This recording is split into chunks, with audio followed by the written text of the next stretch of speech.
merci à tous d'être et toutes d'être présents pour ce premier, on va dire, événement du Sharon Stone. Je pense que je vais d'abord présenter tous les gens qui sont autour de la table. Donc, l'idée, c'est, moi, je m'appelle Linda Rieux, je suis de l'association Renouveau Paysan, et on a proposé à Emilien et aux colocataires qui organisent le Sharon Stone d'organiser une table ronde aujourd'hui sur le sujet qui nous concerne ici, sur ce lieu notamment, sur la ferme du Charron, enfin du chêne et de la charrette, autour de la réhabilitation des fermes en logements sociaux pour installer des paysans.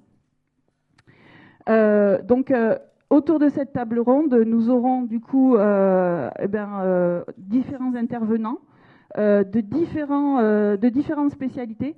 Parce que voilà, l'idée de Renouveau Paysan, quand on nous demande notre rôle, c'est d'être la béchamel dans le plat de lasagne.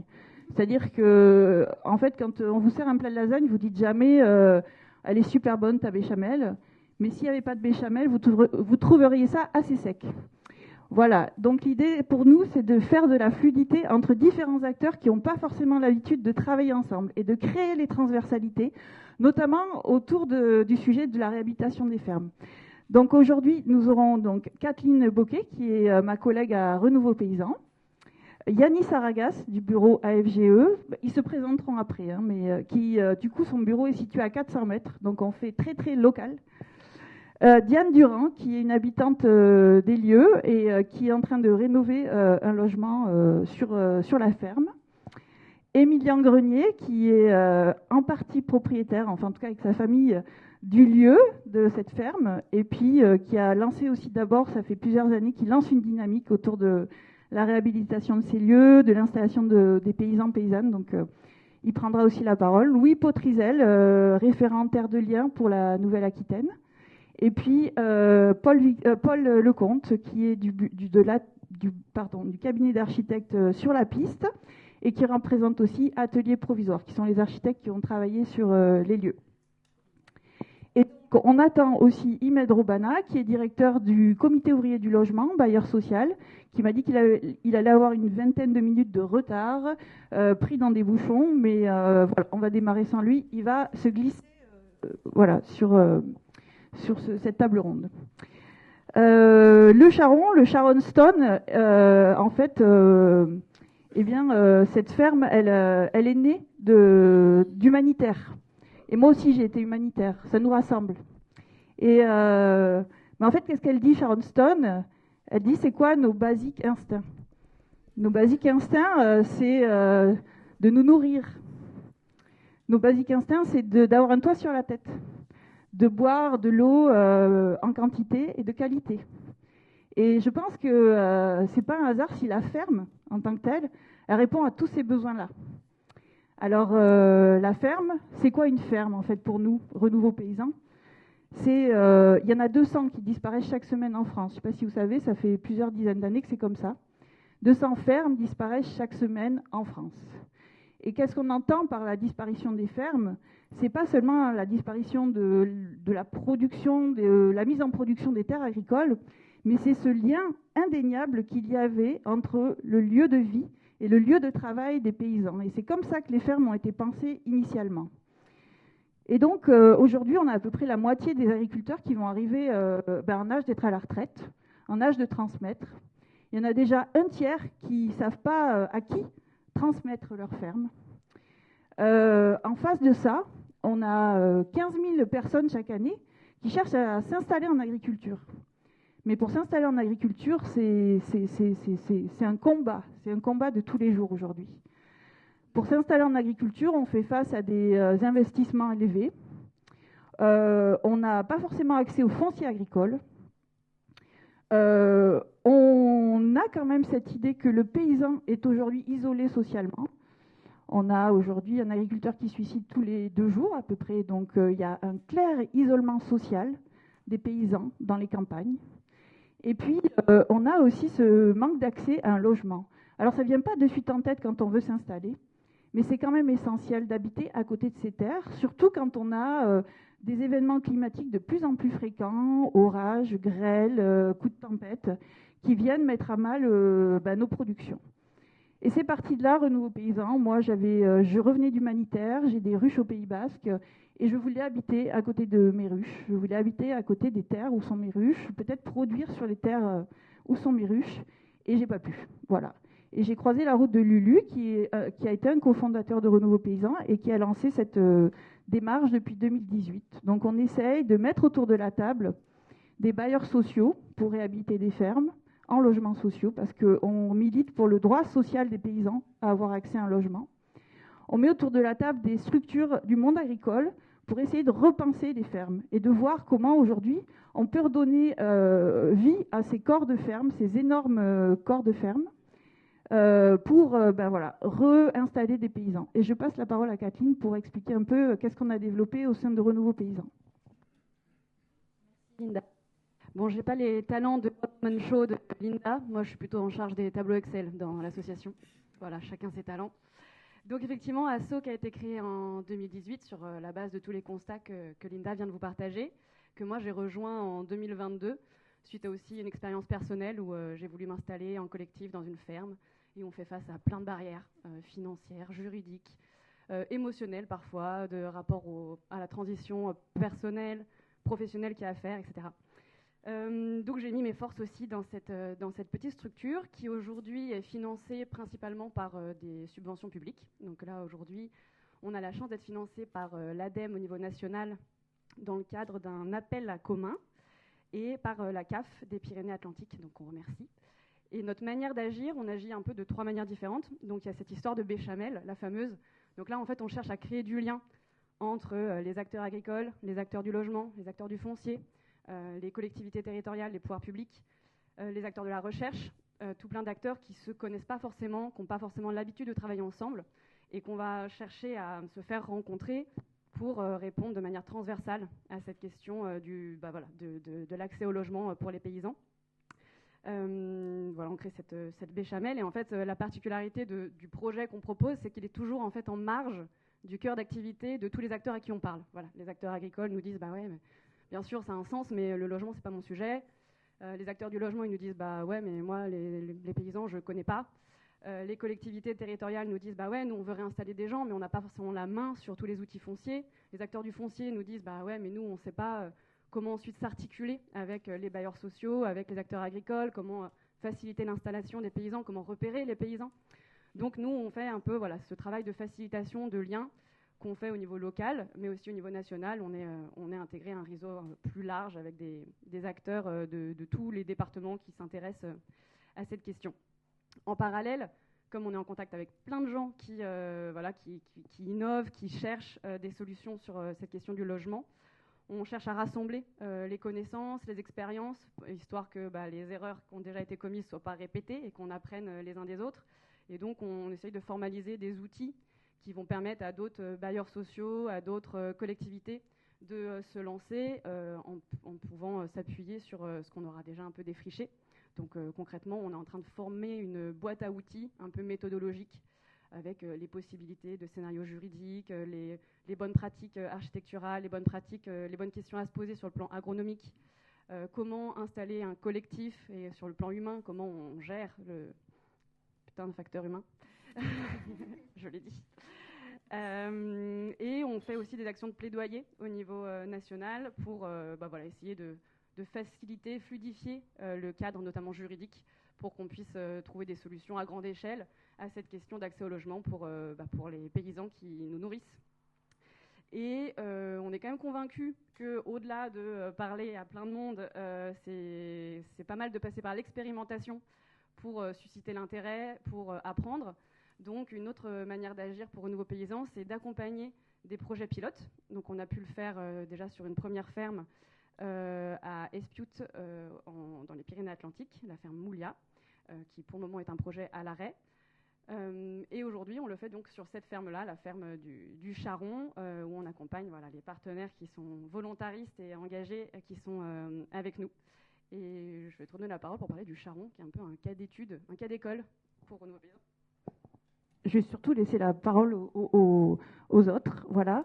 Sachant que nous, le retour d'expérience qu'on a sur les quelques années de Renouveau Paysan, c'est que pour qu'une graine et une idée poussent, il faut une terre favorable et des éléments favorables et des gens qui ont envie. C'est principalement ça. Et au Charron, en fait, c'est un plaisir de travailler ici parce que on ne sait pas où on va aller, mais on a envie. Et ça, c'est essentiel pour moi, je dois le dire, parce que c'est une vraie joie de partager avec tous ces gens à qui je vais donner la parole maintenant. Je vais démarrer par Émilian et Diane pour parler en fait de le Charron, c'est quoi, la ferme du chêne et de la charrette, et puis quelle est son histoire et pourquoi on est là aujourd'hui à réfléchir à tout ça. Il marche, ouais. Eh bien, merci tout le monde d'être là. Ça fait plaisir. Jamais vu ma grange avec autant de monde.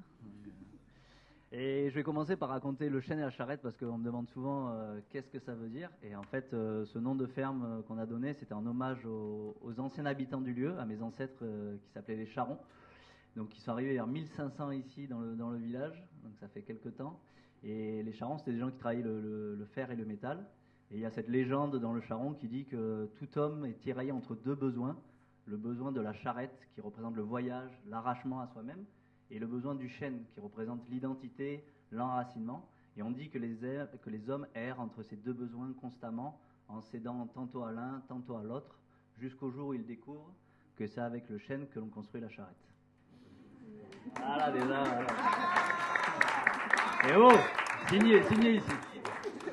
Et donc, c'est ce qu'on a fait en fait il y a maintenant 5 ans avec Yanis Moget qui est malheureusement en train de vendre des champignons, enfin qui est pas là, qui vend des champignons en bas. Et bien on était en mode charrette tous les deux, on était dans l'humanitaire et on s'est dit qu'on avait un peu un besoin de chêne, de se poser. Et donc on est revenu moi sur mes terres familiales et le choix assez rapidement d'un voisin, Yanis, qui était là, qui m'a dit mais pourquoi tu fais pas des champignons? Et c'est vrai que de faire l'alimentaire ici au milieu de toutes ces vignes, ça m'a bien plu. Il n'y avait plus de champignons dans le coin, donc on est parti comme ça, en nettoyant 7 tonnes de déchets, les carrières étaient abandonnées, on a remis l'électricité. Pour ceux qui ont la chance de rester à Staprum, vous pourrez visiter ces carrières. Et on s'est lancé comme ça, en créant un GAEC, les champignons de l'entre-deux-mers, et faisant que de la vente locale à 25 km. Et on est parti là-dessus, et aussi, ça arrivait assez rapidement le problème du logement, où on a 600 mètres de grange ici, mais qui ne sont pas en état habitable, et donc on a dû s'installer en habitat léger. Et je tiens notamment à remercier Michel Brun, le maire du village, qui a accepté le permis de la yourte, qui avait été originellement refusé par l'urbanisme pour un risque d'effondrement des carrières. Voilà. Donc les carrières qui sont là depuis 3 siècles, je pense que la yourte de 200 kilos n'aurait pas, mais voilà, il a accepté, et donc j'ai pu m'installer en yourte, Yanis en caravane, mais en fait c'était aussi un habitat c'est des habitats qui sont précaires. Et on s'est retrouvé récemment, jusqu'à l'année dernière, où Yanis a eu des jumelles. Donc forcément, une vie, vous imaginez en caravane avec des jumelles, ça n'était pas possible. Donc il a dû quitter le lieu. Comme les autres, en fait, pendant ces 4 dernières années, on est monté jusqu'à 5 foyers de gens qui habitaient ici, mais toujours en habitat léger. Et en fait, ils sont arrivés et repartaient parce que c'était pas non plus viable de vivre dans ces conditions. Certaines avaient des enfants et voilà, donc c'était aussi l'idée du logement, rénover des logements est venue de là. Et après, le projet, ça a été toujours de faire une ferme collective et diversifiée. Parce que pour moi, la diversification, c'est un peu la solution à pas mal de problèmes. Déjà, il y a une cohérence agroécologique avec la diversité des ateliers. Il y a aussi des aspirations qui sont esthétiques. Sur une ferme diversifiée, il faut y penser aux paysages, en fait, qui vont... Donc si vous êtes venu dans le coin, là, il y avait jusqu'à l'année dernière 18 hectares de vignes en monoculture ici qui ont été arrachés pour laisser de la place à d'autres ateliers, donc à diversifier un peu la ferme. Donc refaire des paysages, remettre des haies, imaginer des paysages que les plus anciens ont connus ici, avec des aspirations aussi nourricières qui sont importantes, l'autonomie alimentaire chère à notre président, qui en essaiera de développer plus sur la ferme. Et tout en gardant une logique économique, parce qu'en fait, en ayant une diversification d'ateliers sur la ferme, et avec une vente tous les samedis matins en direct aux carrières, on permettra aussi aux gens qui sont installés de vendre plus facilement leur production. Et je me suis pris des notes, c'est pas tous les jours que, comme je dis, j'ai autant de gens à discuter. Et tout ceci, cette diversification, je la vois aussi uniquement en collectif, parce que le collectif, ça permet cette répartition de toutes ces tâches qu'il y a et cette complexité face à la diversification. Et ça permet aussi à plusieurs de prendre du temps. Comme a dit Linda, on se retrouve agriculteur, c'est pas facile. Et en fait, de prendre le temps à plusieurs pour soi, ça demande aussi, ça ouvre des perspectives d'évolution et de flexibilité pour la ferme qui sont bien plus importantes que sur une ferme classique. Et c'est pour ça que je pense que c'est un modèle du futur.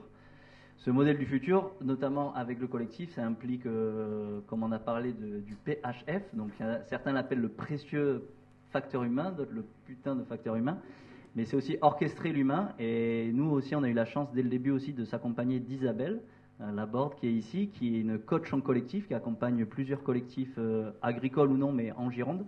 Et c'est très important parce que ça fera partie aussi de ce projet. Apprendre la communication, apprendre la gestion des conflits et leur résolution seront des défis centraux dans ce genre de projet pour assurer leur pérennité future. Après, pour conclure, je ne vais pas en dire beaucoup, mais c'est tous les mots que vous entendrez autour de cette table, certains seront convaincus ou pas, mais ce qui est important aussi, c'est de descendre, si vous restez un peu, il y a à manger à midi, et de voir l'ambiance qui se passe au Sharonstone avec tous les agriculteurs, les paysans, les voisins qui font partie des colocataires, et de voir cette ambiance qu'il y a dans ce petit village. Je pense que ça vaudra tous les mots de ce qu'on pourra faire plus tard ici avec une ferme bien plus vivante. Merci.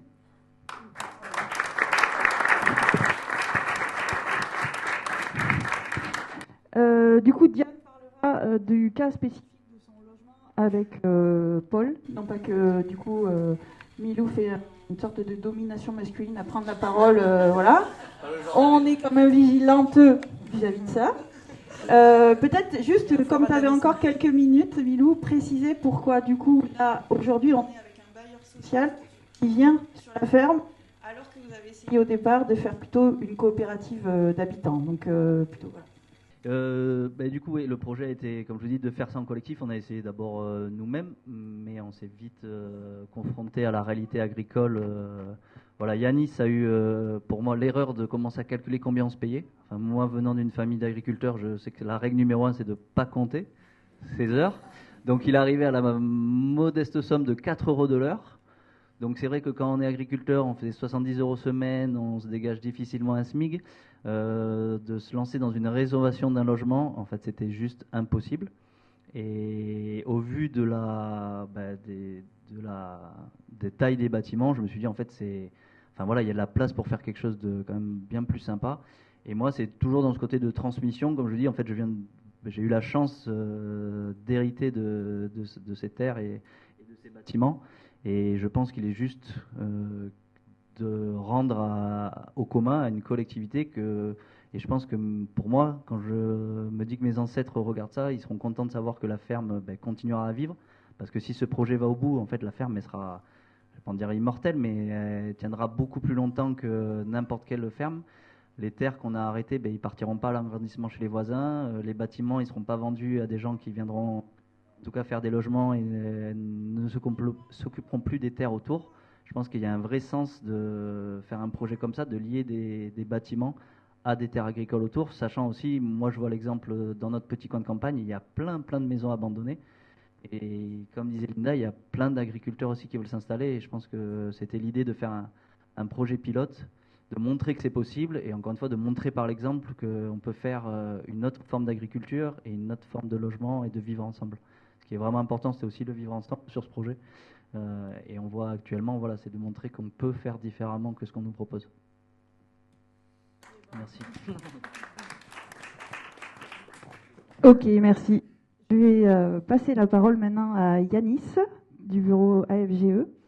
Donc Yanis, il a étudié les potentialités agricoles des 28 hectares, peut-être tu me contrediras, mais qui entourent cette ferme et qui sont censés du coup être transformés en ferme polyculture élevage, comme on verra. L'idée, c'était de partir de ça. C'est en fait quelle est la potentialité agricole et quelle est la potentialité architecturale de ce lieu pour savoir combien on peut installer de paysans. Donc voilà, je te laisse la parole, Yanis. Et paysanne. Ok, donc je donne la méthode.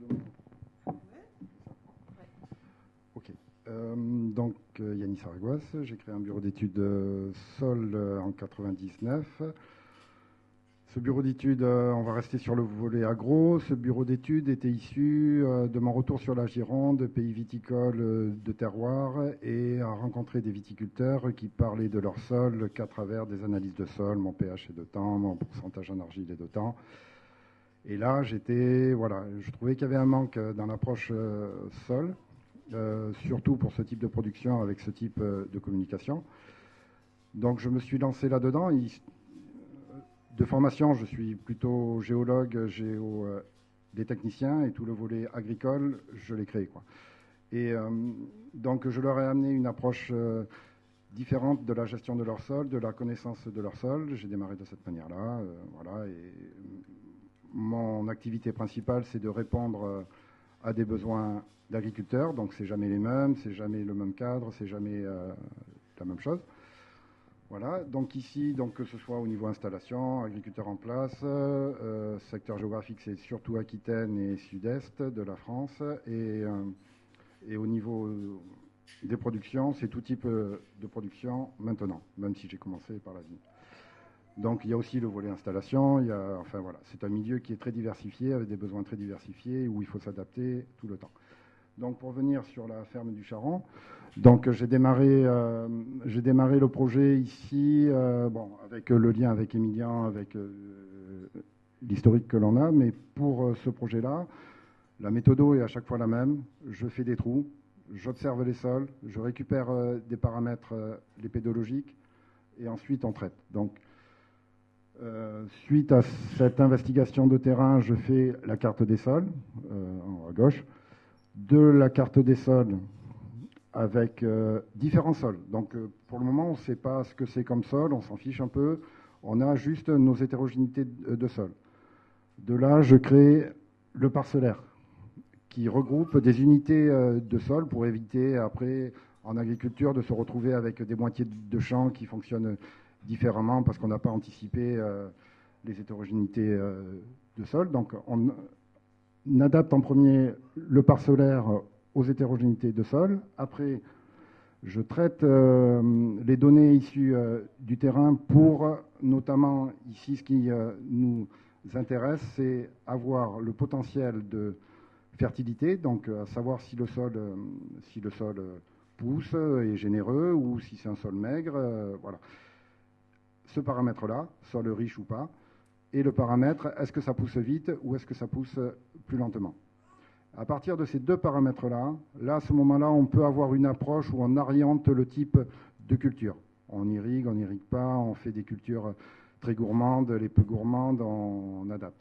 Donc, les potentiels, c'est en bas à gauche, et ensuite, en plein milieu, c'est l'orientation du type de culture. Mais c'est là, ce qui m'était demandé, c'est de faire un scénario pour voir les possibles. Ensuite, en fonction des gens qui seront là, le type de production qu'il y aura, le type de...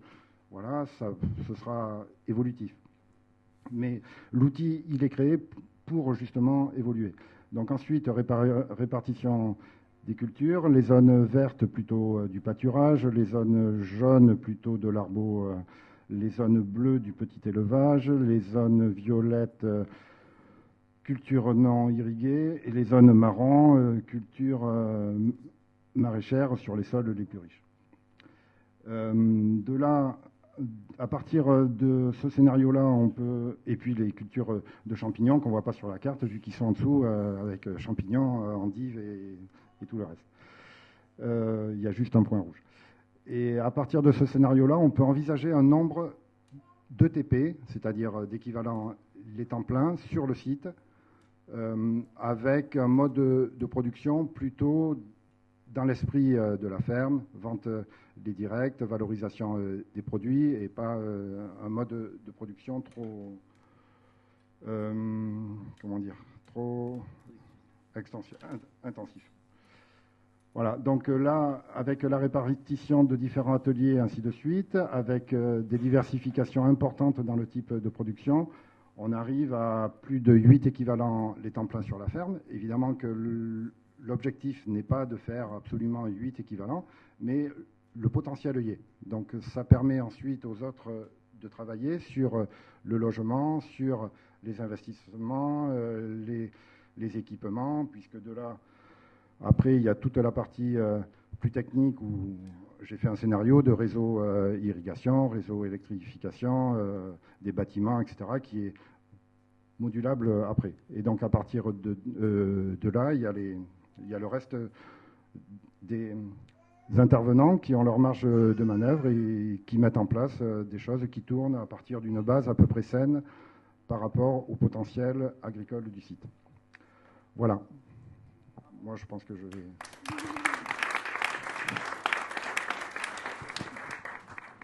Merci beaucoup, Yanis. C'était une super étude et qu'on va essayer justement avec Yanis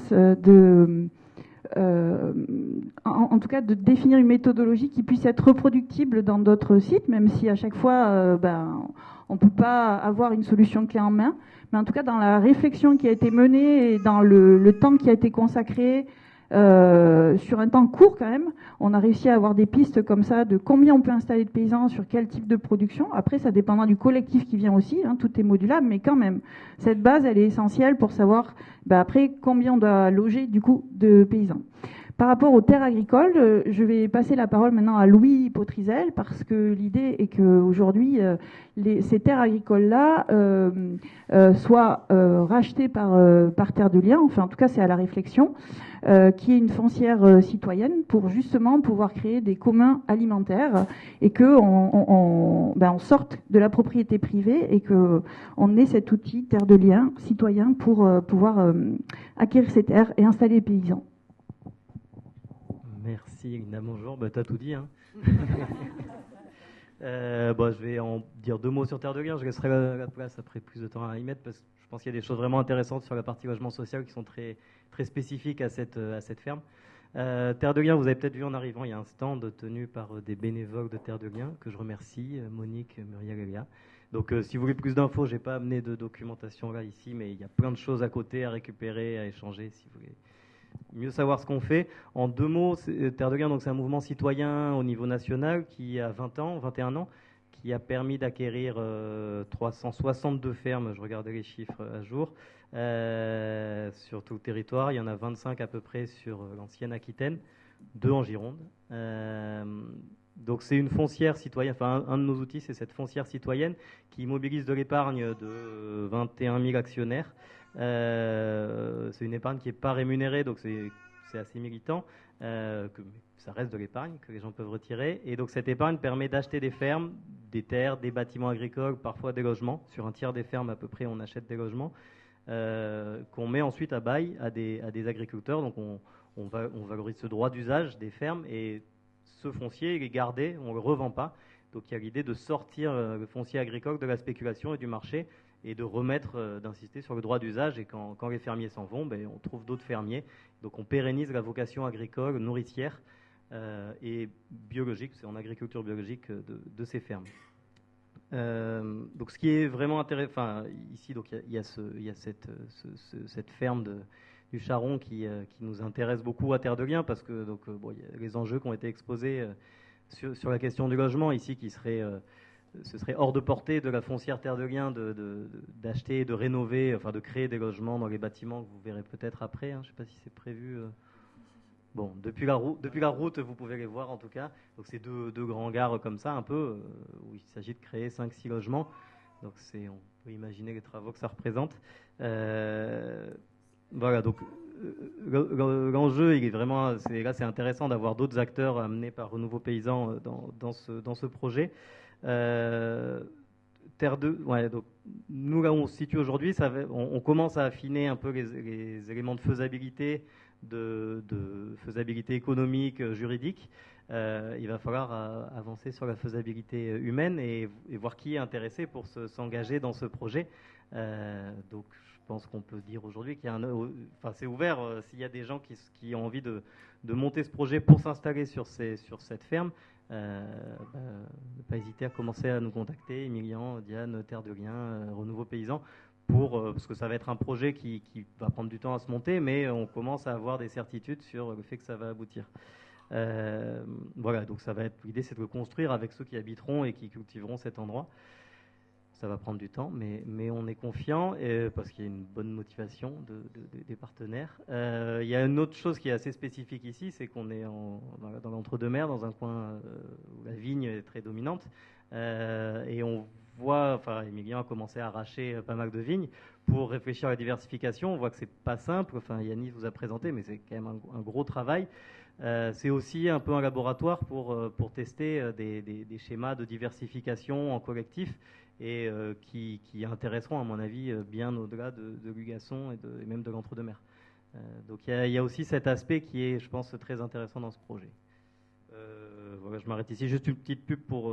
On mettra, je pense, une annonce assez vite sur un site qu'on anime, qu'on modère, qui s'appelle Objectif Terre, où on met en ligne une plateforme de petites annonces agricoles, foncières, on va dire, ouvert à tout le monde, et y compris sur des projets comme ça, on peut mettre des annonces. Donc, si ça vous intéresse, vous pourrez retrouver cette annonce assez vite, je pense, sur Objectif Terre. On va passer justement sur la partie habitat. Je vous présente Imed Robana, directeur du comité ouvrier du logement, qui prendra la parole tout à l'heure. On va d'abord faire... Bonjour Imed. Non mais l'homme qui tombe à pic. Et du coup, on va passer la parole à Paul... Diane, aussi. Et Paul Lecomte aussi pour expliquer on va dire l'étude de faisabilité architecturale qui s'est déroulée de manière concomitante avec l'étude de faisabilité agricole, qui nous a permis justement de voir combien on pourrait loger de personnes ici. C'est encore en finalisation, hein, on n'a pas encore vraiment acté tout. Mais on est sur cette voie-là, et du coup, je vais laisser la parole à Diane et à Paul sur cette partie plutôt technique architecturale. Merci Linda, bonjour à tous. Alors je suis Diane Durand, je suis une des habitantes du lieu, mais tout nouvellement habitante, puisqu'il m'a bien fallu 5 ans pour me dire, ok, je lâche mon appartement parisien et je viens m'installer à Lugasson. Donc ça a été un grand chamboulement et un grand cheminement. Et tout ça est parti en fait du principe, puisque je suis également humanitaire, je suis toujours dans cette recherche de la charrette. Il s'est avéré que après 10 ans d'humanitaire, je n'avais jamais eu de vrai chez moi. Je n'avais jamais eu un canapé qui m'appartenait à mon nom. J'étais toujours en sac à dos. Et donc de ce besoin très matériel, c'est finalement concrétiser l'idée que j'avais besoin d'un chez moi, que j'avais besoin de pouvoir poser mes valises. Et c'est finalement en voyant l'opportunité qu'offrait ce lieu, en montant également avec mon compagnon Emilien une société civile immobilière pour gérer l'ensemble de ce patrimoine immobilier, que j'ai eu l'opportunité de créer mon propre logement, d'accéder donc à une forme de propriété sans être agricole, mais ça on en parlera peut-être plus tard, puisque je ne suis pas du tout paysanne et je n'ai pas l'intention de le devenir. Mais il était très important pour moi de m'insérer dans une démarche qui fasse sens, qui soit solidaire, qui soit finalement humaniste, puisque ça rejoint mon métier d'humanitaire, tout simplement. Et pour avoir vécu toute ma vie en logements sociaux, pour avoir vécu toute ma vie en logements sociaux et connaître parfaitement ce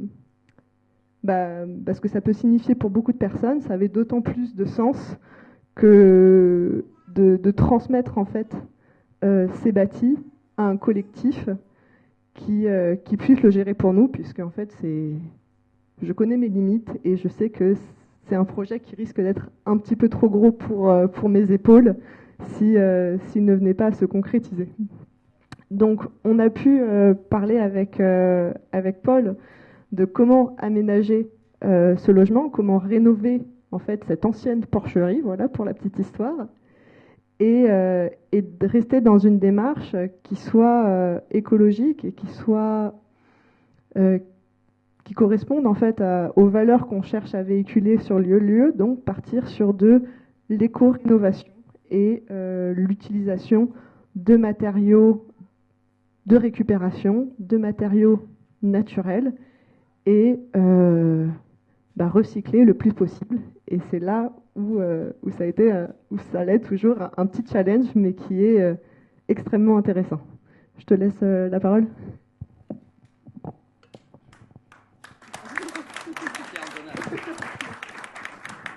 Merci, bonjour à tous. Paul Lecomte, je vais me présenter rapidement. Moi, je suis architecte diplômé de l'école de Bordeaux.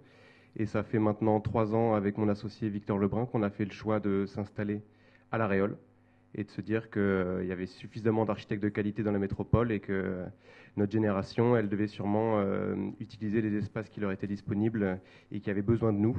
Et donc, on a fait le choix de racheter une maison en ruine que l'on retape depuis 3 ans. Et on aime bien les ruines. Et de mettre en rez-de-chaussée à l'atelier notre atelier d'architecture qui vient d'ouvrir ses portes là cet été et donc maintenant d'être, voilà, on dit tout le temps architecte boulanger, c'est-à-dire pas être architecte au 5e étage d'un bâtiment où on ne nous voit pas, mais architecte avec un pas de porte ouverte en centre-bourg. Donc ça, c'est un peu pour l'installation qu'on a eue à La Réole. Et la rencontre qu'on a eue avec le Charron, elle est assez drôle parce qu'en fait, finalement, nous, il y a une dizaine d'années, on travaillait pour une agence plus installée et brillante qui s'appelle Atelier Provisoire, avec laquelle on a aussi donc réalisé ses études. Et il y a 1 an et demi, Aline m'a téléphoné en me disant « Ah voilà, on a un lieu superbe qu'on a rencontré, on a déjà fait, on est passé un été, on a esquissé quelques idées avec Émilian. Et il se trouve que sa compagne souhaite s'installer, mais c'est un tout petit projet. Et pour l'échelle d'agence qu'ils ont actuellement, ça ne peut pas correspondre. Donc elle nous a fait une forme de passe décisive qu'on a acceptée. Et avec aussi toute la complexité qui est ces échelles de projet quand on est une agence qui structure et encore plus quand on est une agence structurée. C'est-à-dire qu'aujourd'hui, l'éco-construction, en somme, n'est pas le plus simple, mais c'est surtout l'autoconstruction qui était le sujet, je pense, le plus intéressant ici. Et donc, on est sur le prototype du logement de Diane. J'aime bien dire qu'il est free jazz, autant dans les limites de nos prestations, dans les limites qu'on trouve aussi avec les artisans. Alors, des petits exemples, Diane me l'a dit tout à l'heure, mais je pense que ça peut être une bonne illustration. Derrière vous, il y a le futur plancher du logement de Diane et qui a été stocké et récupéré. Donc ça ouvre tout un tas de questions de comment on fait un dialogue avec un menuisier pour qu'il pose un plancher dont il n'a pas la certitude, qu'il n'a pas travaillé et peut-être tordu avec l'humidité et potentiellement donc plus de temps pour lui de le poser. Donc comment il chiffre ça, comment on rentre dans une économie, comment faire un devis sur des matériaux qui n'ont pas forcément de garantie et une fois le projet livré, même des questions de garantie décennale et de suivi de chantier. Mais alors c'est un peu risqué quand on est une jeune agence de faire ça, mais en même temps ça faisait du sens pour nous. On avait aussi toute confiance en Diane et en l'implication qu'elle met dans le projet et on ne regrette pas du tout parce que ça a été un premier pas dans quelque chose qui est assez génial, qui est ce projet du Charron, dont on est nous une toute petite partie d'une équipe grande et hyper compétente et motivée. La commande qui nous a été faite par Émilian, par Diane et par Imed Robana du Col, c'était ce qu'on appelle donc une étude de faisabilité. Je ne sais pas si ça parle à tout le monde en architecture. Finalement, c'est un peu le même principe que l'étude de faisabilité agricole. Alors nous, on ne plonge pas dans les sols. Ce qu'on fait globalement, c'est qu'on enlève les toitures et on regarde un peu ce qui se passe. Et il se trouve qu'ici, les formes bâties sont hyper puissantes de ces deux granges.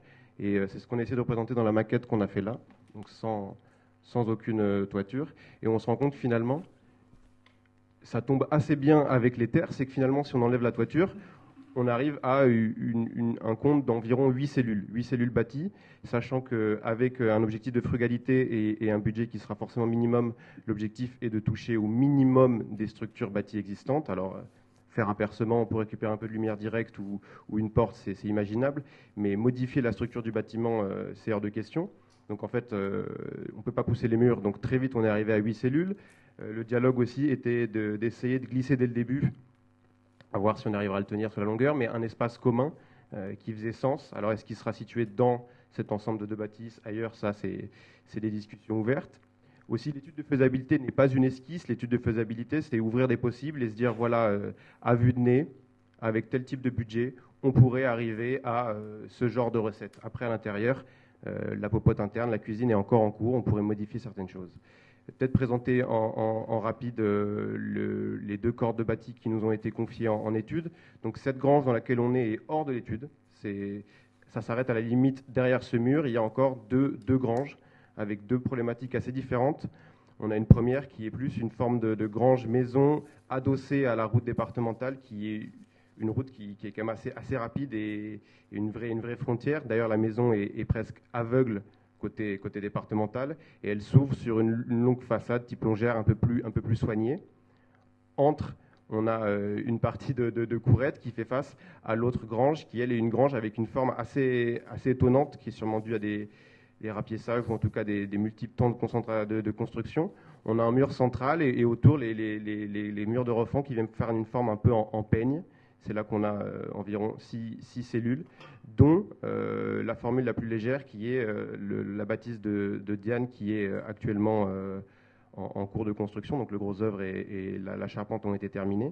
Je vous montre peut-être juste, ça c'est la vue qu'on avait déposée pour le permis de construire. J'irai déposer après sur une table si vous voulez aussi regarder un peu en l'ensemble.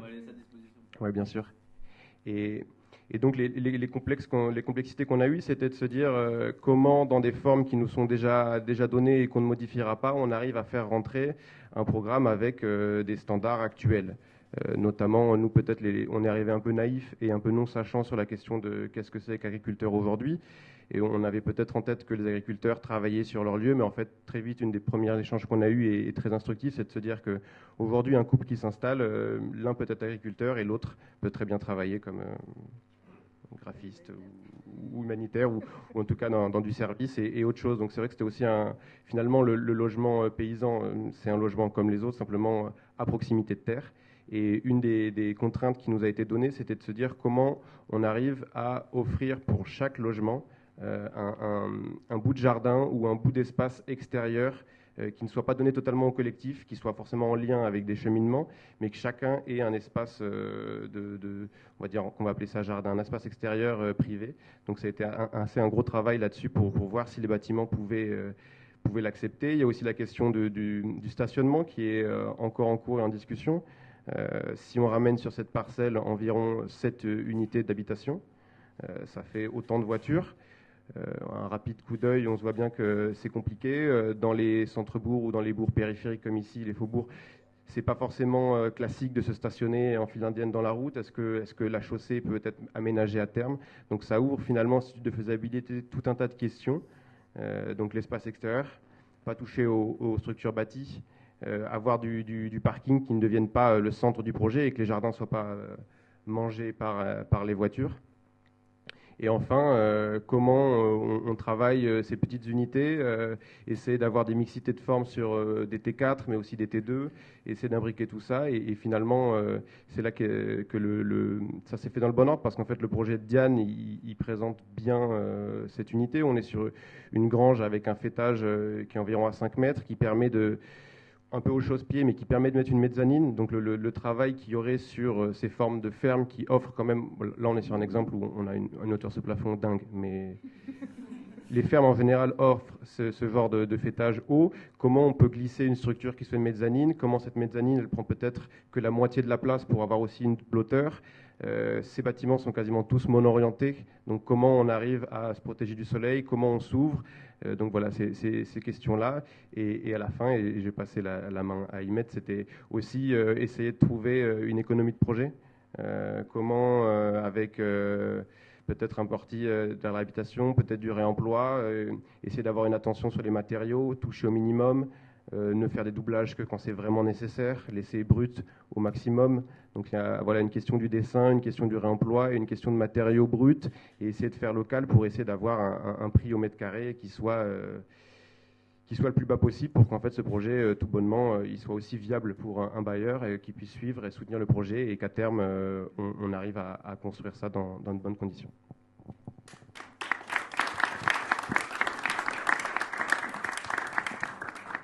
Merci Paul. Donc pour préciser, Atelier sur la piste ou Atelier provisoire s'inscrivent dans un mouvement national de la frugalité. Donc vous irez chercher architecture frugale.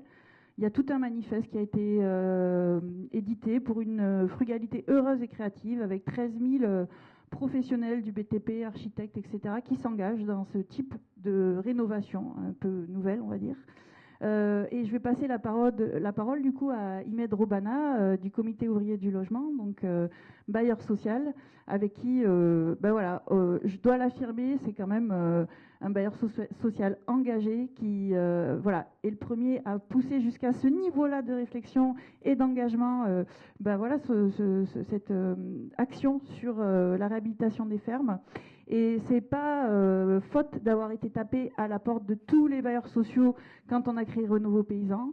Donc il faut aimer les portes fermées. Ça c'est petit à petit ouvert. Je dis pas là, les bailleurs sociaux s'engagent quand même énormément sur cette question, mais on est quand même avec un bailleur social et là il faut que vous mesuriez ça, qui s'engage concrètement et on est dans le vif du sujet. Donc je lui laisse la parole.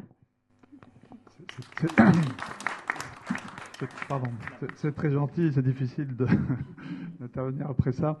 D'abord, excusez mon retard, hein, j'ai eu un peu de circulation. Alors, le COL, Comité ouvrier du logement, est né en 1951 du mouvement des castors de Saint-Amand à Bayonne. Donc, à l'époque, c'était une très belle aventure humaine. 80 ouvriers qui étaient encadrés à l'époque par des syndicalistes et qui ont fait de l'autoconstruction, qui ont construit 80 maisons pour pouvoir se loger. Donc c'était l'époque après la guerre de reconstruction et il y a eu un mouvement des castors qui s'est fait dans ces années-là.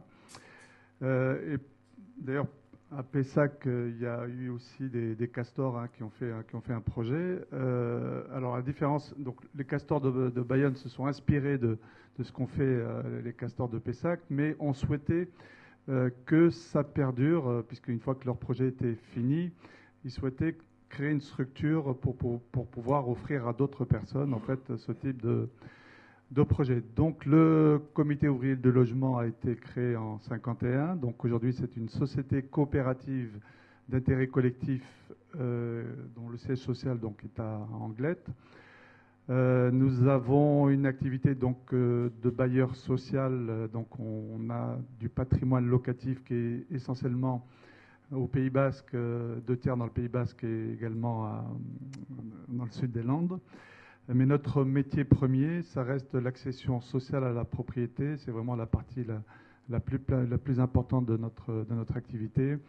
Nous produisons à peu près de l'ordre de 500 logements par an, une centaine en locatif et 400 en accession à la propriété.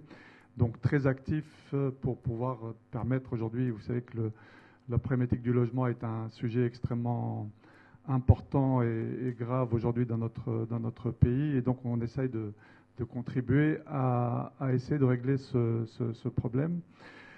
Donc on a aujourd'hui une agence à Bordeaux qui a été ouverte il y a à peu près 7 ans. Voilà. Vous dire que c'est vrai qu'on on essaye en tout cas d'être un opérateur un peu engagé. Hein. Cette histoire des castors, je pense que c'est une très belle histoire et qui un peu moi, avant d'être directeur du COL, donc je suis arrivé en janvier 2012, j'étais à Bayonne pour m'inspirer un peu de connaître ceux qui vivent encore, hein, parce qu'il y en a qui ont disparu. J'ai rencontré des anciens présidents, etc., parce que je ne souhaitais pas, faillir un peu à cette histoire forte. Et je trouve que c'est une très belle histoire humaine. Et voilà, donc le côté humaniste, je pense que dans ce projet, il est très très important. Et voilà. Et donc, d'ailleurs, notre slogan, c'est basse consommation, haute solidarité. Donc aujourd'hui, notre travail, c'est d'arriver à concilier sauver la planète, enfin sauver la planète vivra sans nous, mais et aussi permettre à des gens qui ont des revenus moyens et modestes de pouvoir se loger dans des conditions les plus acceptables possibles. Alors pourquoi on est dans ce projet? Alors c'est vrai qu'on est plutôt dans le logement pour ce qui nous concerne. Et on trouve qu'on a la même problématique d'ailleurs au Pays Basque. Aujourd'hui, il faut qu'on arrive à trouver à faire en sorte que le monde agricole et le monde de l'habitat se retrouvent, parce que dans pas mal de secteurs, on a, et notamment au Pays Basque, des fermes qui aujourd'hui sont en train de péricliter. Tout ça parce que c'est très compliqué et on a des agriculteurs des fois qui logent dans des conditions absolument abominables. Et donc on s'est dit, ce n'est pas possible qu'on n'arrive pas à travailler sur ce sujet et à faire en sorte que ces deux mondes se retrouvent. Voilà. Vous savez qu'aujourd'hui, les terres agricoles sont de plus en plus sanctuarisées, et c'est une très bonne chose. Mais voilà, il faut aussi pouvoir loger des gens, et donc comment trouver, je dirais, quelque chose qui permette de réconcilier un peu tout ce monde. Donc c'est pour ça que quand Linda m'a contacté pour ce projet, et après on a fait la connaissance des millions et puis de tout le monde, et puis il fallait trouver une organisation aussi parce que nous, on ne sait pas gérer des terres agricoles. Moi, l'agriculture, ça m'intéresse, mais a priori, je n'ai pas de connaissances scientifiques en la matière. Et donc, c'est un peu toute cette équipe qui va permettre à ce que ce projet, qui, de notre point de vue, a énormément de sens, puisse se réaliser. Alors, on est très engagés, nous, dans ce qu'on appelle l'habitat participatif. C'est comment remettre, plutôt d'avoir des projets immobiliers, d'avoir des projets de lieu de vie. Et ça, pour nous, c'est extrêmement important. Et donc, on espère aussi que dans ce projet, que les futurs habitants soient aussi associés au projet en amont pour pouvoir créer ensemble leur lieu de vie. Il faut savoir que nous avons été un peu pionniers dans un dispositif qui s'appelle le bail réel solidaire, qui est un dispositif, alors, pour vous dire que le Pays Basque, la problématique de spéculation est absolument abominable. Moi, je viens d'être interpellé par un maire, puisque nous avions fait, il y a une quinzaine d'années, une opération d'aménagement à Bidart. Alors, je ne sais pas s'il y en a qui connaissent un peu le Pays Basque. Bidart, c'est sur la côte, pas loin de Biarritz, extrêmement cher. Donc nous avions construit des maisons à l'époque qui étaient jumelées et qu'on avait vendues à 150 000 euros. Et elles viennent de se vendre à des médecins à 850 000 euros. Et pour être occupées un mois ou deux en résidence secondaire. Donc c'est absolument terrible. Et c'est pour ça que nous avons beaucoup travaillé sur ce dispositif, le bail réel solidaire, qui fait de la dissociation entre le foncier et le bâti. Qui s'adresse, c'est de l'accession sociale, donc qui s'adresse à des personnes sous plafond de revenus. Et puis surtout, la force de ce dispositif, c'est que ça rejoint un peu aussi ce que fait Terre de Liens, c'est de considérer que le sol doit être un bien commun. Donc les personnes ne seront propriétaires que du sol et n'achèteront que les murs. Et lorsqu'ils revendront... Ah pardon, excusez-moi. Nous restons alors. Un organisme de foncier solidaire reste propriétaire du sol, les acquéreurs n'achètent que le bâti et lorsqu'ils revendent, ils doivent revendre à des personnes qui sont sous les plafonds d'accession sociale et à un prix qui est indexé, donc le logement sort de la spéculation. Voilà, ça n'a pas grand-chose à voir, enfin, plus ou moins avec notre projet, quoique, parce que là, en l'occurrence, dans ce projet, donc, il y aura à peu près, la programmation elle est en train d'évoluer, et puis ça va dépendre aussi des besoins des futurs habitants, mais il y a à peu près 7 logements. On est parti plutôt pour dire on va faire du locatif, de manière à pouvoir avoir des loyers les plus bas possibles et permettre à des personnes qui ont des revenus, les agriculteurs n'ont pas forcément des revenus très importants, à pouvoir se loger. Alors après, si dans le cours du projet on se rend compte qu'il y a besoin d'accession ou autre, de toute façon, si on faisait de l'accession à la propriété, on la ferait sous la forme du bail réel solidaire, ce qui permettra à ce que voilà, le projet ne soit pas dénaturé dans le temps. Excusez-moi, j'étais un peu long, mais...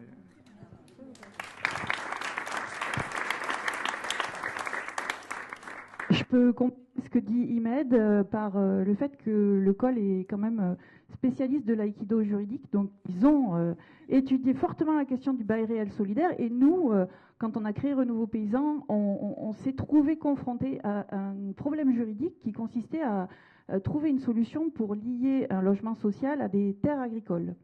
Sachant que dans un logement social en location s'applique le droit au maintien, c'est-à-dire qu'on ne peut pas, même à l'arrêt de la production,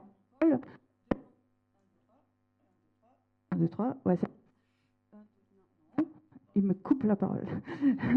On ne peut pas demander aux paysans de quitter les lieux s'il est dans un logement social classique, ce qui nous a valu une bataille, je dis ça maintenant, mais l'entrée dans un processus qui s'appelle France Expérimentation, dépendant du cabinet du Premier ministre, pour demander une dérogation pour étudier cette question du bail social paysan à l'époque, en 2020. Et après 2 années de discussions soutenues par certains députés, nous n'avons pas réussi à avoir d'autres réponses du ministère du Logement que on ne vous empêche pas de le faire, mais si vous le faites, vous en prenez la pleine responsabilité. C'est-à-dire, faites-le à droit constant. Et bon, notre première ferme, Moulia, dans le Béarn, a valu que le bailleur social se désengage forcément.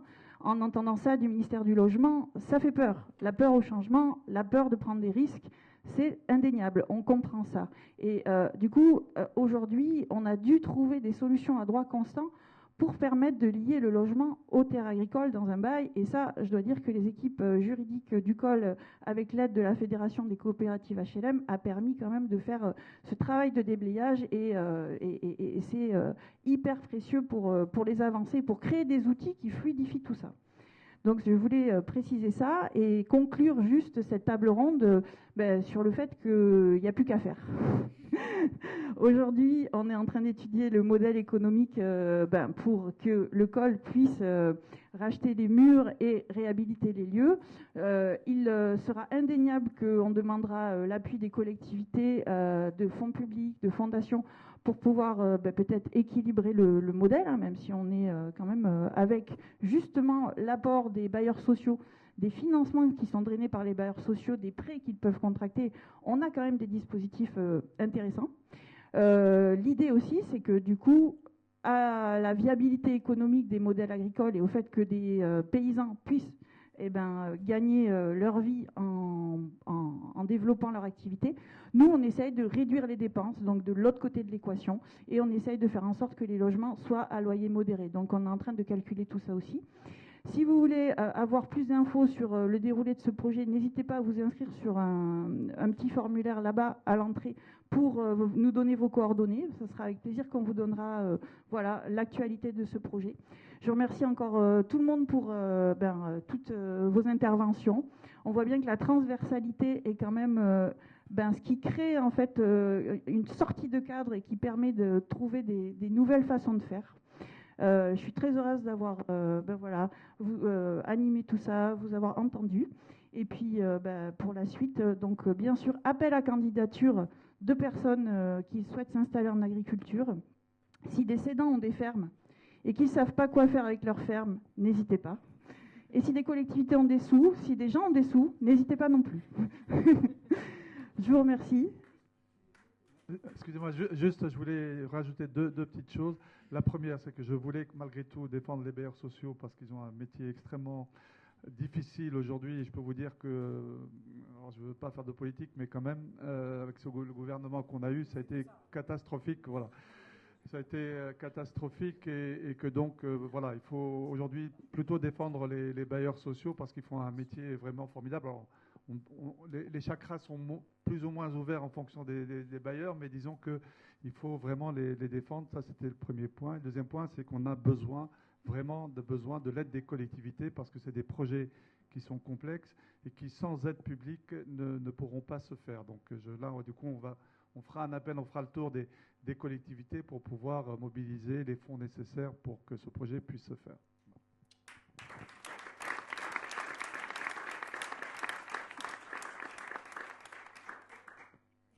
Oui, merci. Le micro marche. Merci à Émilian pour cette invitation. Moi, j'ai succédé à son grand-père au Sénat, donc je tenais à être là aujourd'hui, même si les options du grand-père n'étaient pas forcément la vision qu'on a aujourd'hui, mais je pense qu'il doit être très heureux de voir que cette propriété va continuer à vivre d'une autre façon. Je me demandais, en entendant les problèmes des Pyrénées-Atlantiques et de la Gironde, est-ce que c'est spécifique à nos départements ou est-ce que dans des endroits où il y a plus de logements accessibles, vous auriez le même type de projet? Je ne vais pas être plus longue, mais c'est vrai qu'on a une bombe à retardement avec ce manque de logements construits. Mais sur nos communes où c'est plutôt le fait moi, je suis à Saint-Macaire, hein, c'est pas très loin. On a réussi petit à petit à faire habiter tout le cœur de Saint-Macaire. Mais sur ces logements d'anciens qui sont peut-être déjà en maison de retraite, qui n'habitent plus, est-ce qu'il n'y a pas un besoin d'accélérer un petit peu l'accession à la propriété ou à la location de ces biens? Je ne vais pas être plus longue. Très bonne question. Est-ce que je devais laisser la parole à Kathleen pour parler des autres territoires qui nous questionnent et qui s'engagent? Donc, merci d'avoir posé cette question. Oui, mais effectivement, on peut mentionner qu'il y a plein d'autres acteurs, il y a beaucoup d'autres partenaires qui travaillent avec nous, qui réfléchissent à ces questions-là, qui pensent aussi à d'autres options que rénover une ferme pour créer des logements sociaux pour des paysans. On pourrait aussi récupérer des pavillons en zone en lotissement et les dédier, les flécher vers des logements dédiés à des agriculteurs qui s'installent dans les terres qui sont voisines des communes. Il y a effectivement toutes les solutions temporaires autour de l'habitat léger auxquelles certaines associations réfléchissent, que nous on considère plus comme des solutions temporaires parce qu'on veut que les paysans puissent vivre dignement dans des logements décents et confortables. Et voilà, il y a plein d'autres scénarios en fait pour répondre à cette question de la tension autour de l'accès au logement pour des populations sensibles en termes de revenus que sont les agriculteurs, notamment ceux qui cherchent à mettre en place des pratiques respectueuses du vivant, qui demandent beaucoup d'implication en termes de temps, de formation, de finances. Et donc voilà, je peux mentionner un certain nombre d'assauts. Donc bien sûr, on travaille avec Terre de Liens, mais il y a Relier aussi. Il y a des gens dans la Drôme, il y a Habitat Humanisme qui se posent aussi beaucoup de questions et qui travaillent sur ces sujets. Dans l'Indre, on a également des acteurs, vers Lyon. Voilà, il y a plein de gens au niveau national quand même qui défrichent le sujet, qui travaillent avec nous, avec qui on mène des réflexions collectives. Et aujourd'hui, l'ADEME finance une thèse sur le sujet du logement social paysan en particulier, qui va être supervisée par le même département que celui qui nous accompagne dans nos projets. Donc voilà, réponse partielle qui me permet aussi de rendre hommage aussi à tous les gens qui défrichent et qui innovent là-dessus. Je complète. Effectivement, je pense que, mais sur beaucoup de territoires, il y a des problématiques de centre-bourg avec soit des logements qui sont vacants, soit des difficultés en fait ou des personnes âgées qui finalement où le logement n'est plus adapté. Donc du coup, c'est là où l'intervention des bailleurs peut être très utile et importante. Et alors sur ce territoire, vous avez Gironde Habitat qui est l'office départemental, donc qui intervient. Nous, notre rôle, c'est aussi d'accompagner ce type de projet. Il faut savoir que en termes de rentabilité, ce type de projet, c'est extrêmement difficile. D'ailleurs, c'est pour ça qu'un certain nombre de bailleurs ont du mal à venir sur ces problématiques, parce qu'aujourd'hui, je vous dis, le modèle économique du logement social en France est remis en question, malheureusement, et du coup, les bailleurs ont beaucoup moins de capacité à pouvoir intervenir, encore moins aujourd'hui. Déjà, c'était difficile, mais alors là, encore moins aujourd'hui. Juste peut-être pour vous préciser que, évidemment, sur le territoire basque, on a aussi ce type de sujet, mais on a aussi des sujets qui peuvent aussi être importants à voir. On a, par exemple, un projet sur Asquin. Donc Asquin, qui est une commune qui n'est pas très loin de Saint-Jean-de-Luz, donc c'est plutôt une commune assez tendue, pour laquelle il y a un manque de logement absolument terrible. Et nous avons des terres agricoles qui sont dans des limites de secteurs urbanisés qui, aujourd'hui, ne sont ni exploitées, ni construites. Voilà. Et donc, ils sont, au vu et au sud, il y en a qui appartiennent à des gens qui sont à Versailles, etc. Et donc, c'est absolument terrible. Donc, l'idée qu'on est en train de travailler avec la commune, et il faut arriver à convaincre aussi les propriétaires, c'est de cristalliser une grande partie des terres agricoles pour qu'elles le restent, mais que sur une partie, on puisse éventuellement faire du logement, ne serait-ce que pour accueillir les futurs exploitants et rendre cette terre à l'agriculture, en fait, qu'elle soit exploitée, faire des logements pour les futurs agriculteurs, mais aussi faire de l'habitat pour que les gens puissent se loger. Ce n'est pas possible d'avoir des terres en limite de zones urbanisées et personne ne peut se loger. C'est un vrai sujet. Je voulais juste rajouter un des gros freins aussi à la transmission des fermes, c'est quand on a des cédants qui ont passé toute leur vie à travailler les terres attenantes, qui ont mis toute leur âme, leurs finances aussi, qui ont des petites retraites, qui ont parfois hérité d'un bâti de plusieurs générations. C'est très difficile. Là, il y a aussi des études qui sont menées sur les freins psychosociaux à la transmission des fermes. C'est très difficile pour ces personnes de se projeter dans un autre lieu en dehors de leur bâtiment, quoi. Et donc là, on voit quand même sur la ferme Le Charron, on n'a pas des agriculteurs qui partent à la retraite, mais on a des cédants qui se projettent encore dans le lieu, donc qui vont rester habiter dans le lieu. Émilian, qui probablement s'investira toujours dans des activités agricoles, Diane, pas forcément, mais voilà, on va du coup composer avec cette réalité-là. Et le fait de transformer ce bâti de ferme qui initialement abritait plusieurs générations d'une même famille, aujourd'hui donc la notion de famille a un petit peu évolué, donc on doit s'adapter à ces évolutions de la société, mais ce bâti peut abriter plusieurs foyers.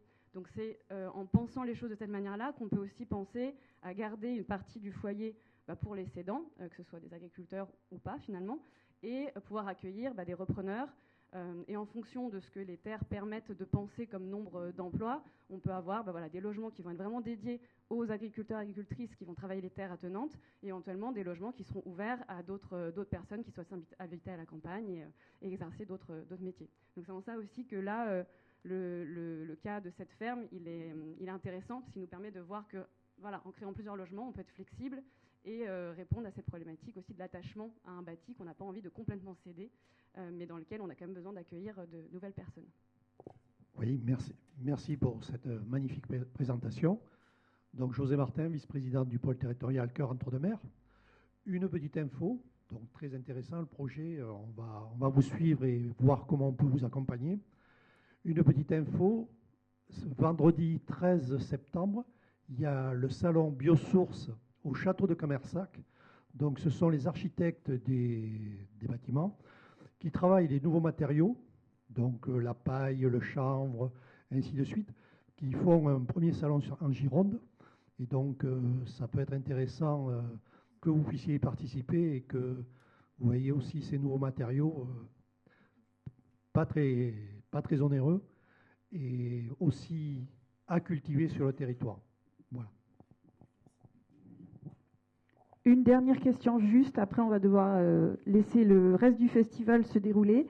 Je vais essayer de voir si je peux.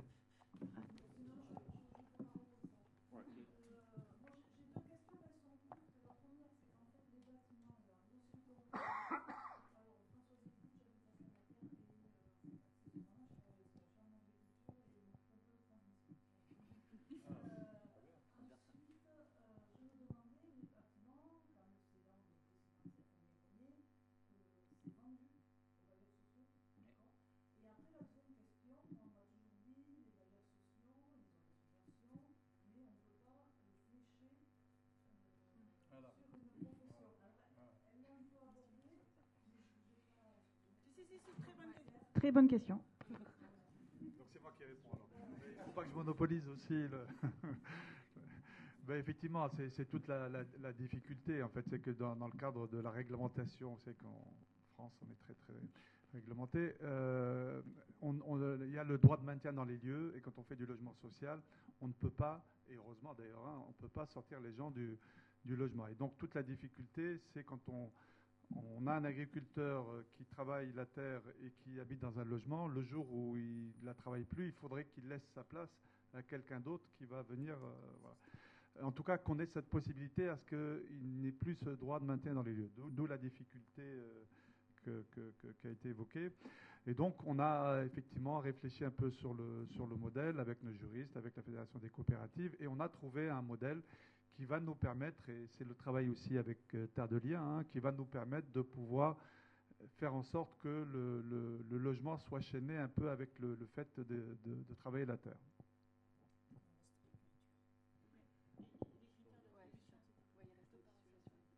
Alors, au niveau par contre, les critères d'attribution, il y a effectivement des plafonds de revenus qui sont plus ou moins importants, en fait, en fonction de type de financement qu'on va avoir. Mais enfin, je pense qu'ils sont suffisants pour que des agriculteurs puissent s'installer.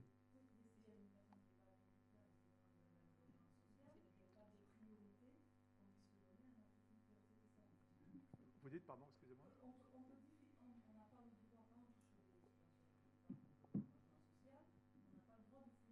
Ah, c'est au niveau des attributions, là. Au niveau des attributions, justement, on a trouvé ce modèle qui nous permet de flécher, de garantir à ce que effectivement les attributions puissent se faire à l'agriculteur qui va venir travailler la terre. Mais c'est là où la relation avec le bailleur, c'est de savoir qu'est-ce qu'on fait, comment on fait. En tout cas, dans ce modèle, il n'aura pas forcément, il ne pourra pas l'exiger. On pourra discuter pour lui permettre, mais par contre, on fera en sorte que ça ça peut ne pas se faire pour que d'autres viennent s'installer aussi. Hein. Il ne faut pas aussi occuper les lieux. Voilà. Et du coup, pourquoi vous ne faites pas du bail réel solidaire là-dessus? Alors, si vous voulez, en fait, c'était plutôt par rapport au fait que ça puisse tourner, en fait, parce que le bail réel solidaire, les gens deviennent propriétaires des murs. Et après, on peut pas leur dire de partir, en fait. Hein, vous voyez. Donc c'est un peu plus, comment dire, ça permet moins de rotation. Et surtout parce que le bail réel solidaire agricole n'existe pas aujourd'hui. C'est-à-dire que là, on aurait une désolidarisation entre le logement et les terres, avec d'un côté une accession, enfin, à l'usufruit, on va dire, le bail réel solidaire pour l'agriculteur, les terres agricoles, et au moment où ils souhaitent arrêter, parce que nous, ce qu'on prône aussi, c'est la liberté des personnes de pouvoir arrêter s'ils n'en peuvent plus ou s'ils ont envie de faire autre chose, eh bien, ils se retrouvent donc dans des murs et les terres, on va loger qui derrière, quoi. Après, le cédant peut aussi voir dans le parc immobilier, on va dire, du bailleur pour se reloger. Bon, globalement, nous, le modèle, on ne va pas le garder secret. C'est un foyer jeune travailleur qu'on essaye de réadapter pour des paysans, sachant qu'aujourd'hui, on n'a pas toutes les réponses et qu'on est au stade de l'expérimentation. C'est bien ça qu'on essaye de faire aussi, de créer les outils, de voir là où ça pêche, de là où on a des blocages, pour essayer de les lever avec les élus, les politiques, les services de l'État, pour fluidifier nos futurs parlementaires et notre futur gouvernement. Voilà. Donc, comment? Oui, les parlementaires, ils sont là. Ouais, oui, ils sont là. Voilà. Donc, on avance et c'est du terrain, de l'humain et de l'humus qu'on essaye de trouver des solutions. Voilà. Je vous souhaite une bonne journée. Merci encore de votre participation.